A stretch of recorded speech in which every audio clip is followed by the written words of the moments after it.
That's exactly right.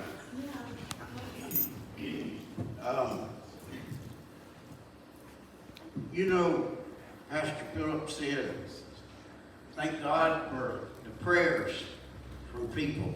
Prayers are so powerful. How powerful are prayers? God is still answering prayers from people that prayed for you that are laying in that graveyard. Because our time is not his time. Right. So he may have waited until his time to answer the prayers of maybe Sister Ruth. Prayer's powerful. And thank God that we have praying moms. There was a little boy, a young man, he worked on the farm. One hot summer day, he decided that he was going to go swimming in the pond. So he didn't think anything about it. He stripped his shirt off and jumped into the pond to cool off. He didn't see that alligator that was on the other side of that bank. But his mama saw it. Because Mama was looking out the kitchen window. So Mama went outside and she said, come on up out of that water, son. Come to me, come on. Well, he started swimming to his mama about the time that alligator started swimming to him. And says, right when he got to the bank, and his mama reached down to help him get out, that alligator latched on to his feet. And they had a tug of war. And the little boy made it out. Took weeks and weeks of recovery. Everybody in the town knew about it. The newspapers come out. The TV come out, wanted to interview him. And says, we want to see the scars on your legs from the alligator. The little boy started rolling up his sleeves and says, I'd rather show you these scars. That's where my mama dug in and wouldn't turn loose. That's what our mamas do. Our mamas never give up. They never give up. I always tell Pam that men and women, God wired us different. I love my kids. Men love their children. There's just something different about a mama's love. Now, many of y'all know that Pam traveled all over the country, singing with all these, singing and ministry to everybody all over the country with these famous gospel artists. And her and her family shared a special bond with Squire Parsons. He was a special, close, personal family friend. He was as genuine as they come.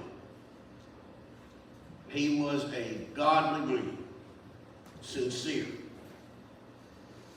He was extremely special to Pam. He wrote so many songs about heaven. The song, I Call It Home, Look for Me at Jesus' Feet, and probably the one everybody knows, Beulah Lane.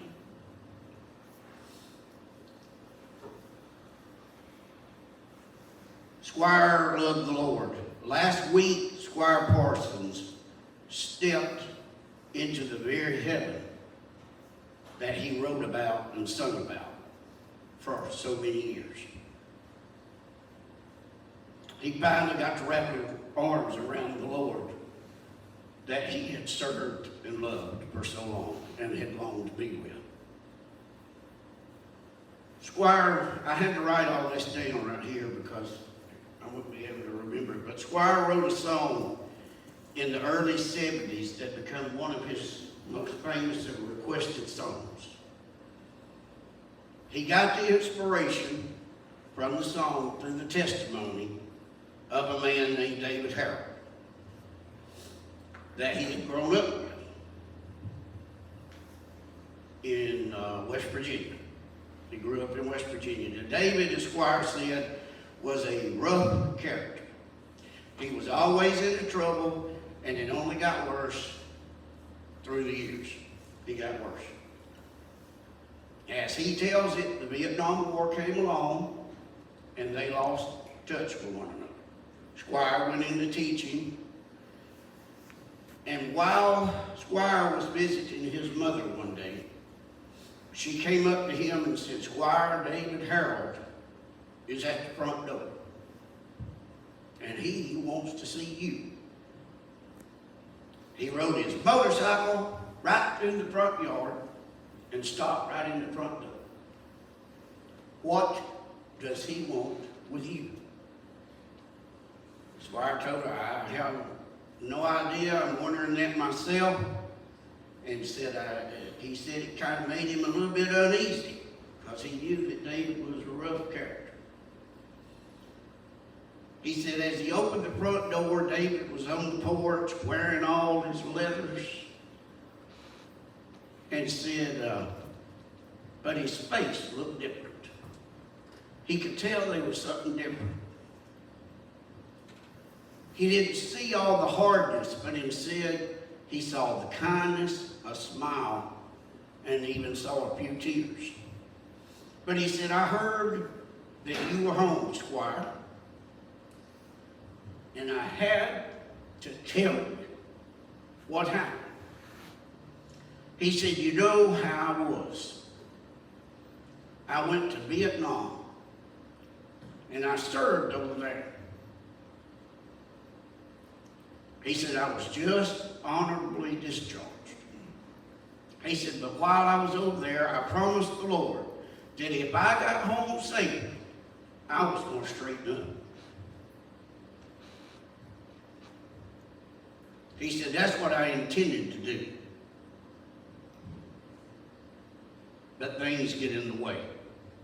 They don't always go the way that you want." He said, "I ended up on drugs and alcohol really, really bad." He told his little mom, "I've had all the prayers from you I want. I don't want no more prayers from you."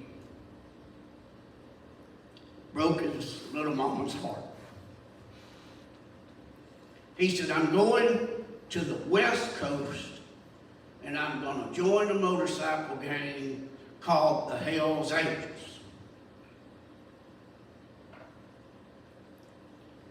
David said he got on his Harley and was going down a country little road in Colorado by the Colorado River in the early morning hours.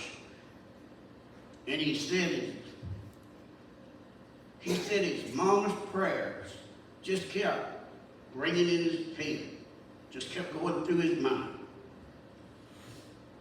He said, "The more that I rode, the more I thought about him, my heart got heavier and heavier."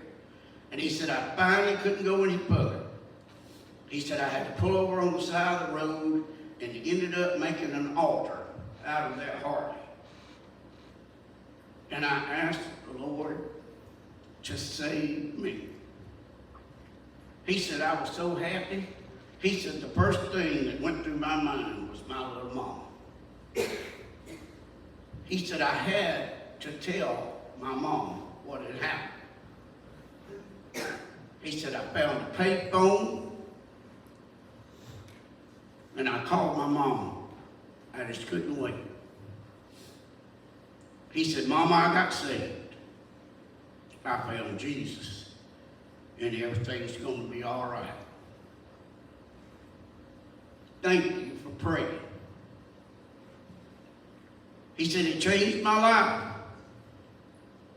He said, I heard you was here, Squire, and I had to come over and tell you what the Lord has done for me.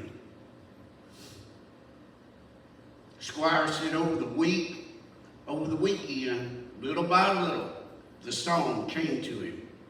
And when it was completed, he had written one of his greatest hits and most popular songs, Hello, Mama.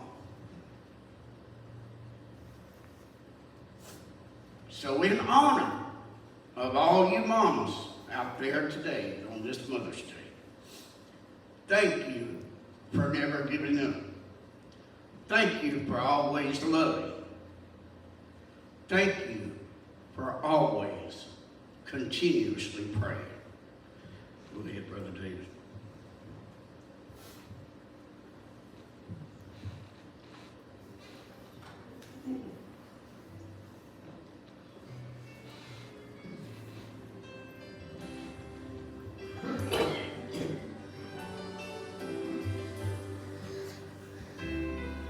Hello, Mama.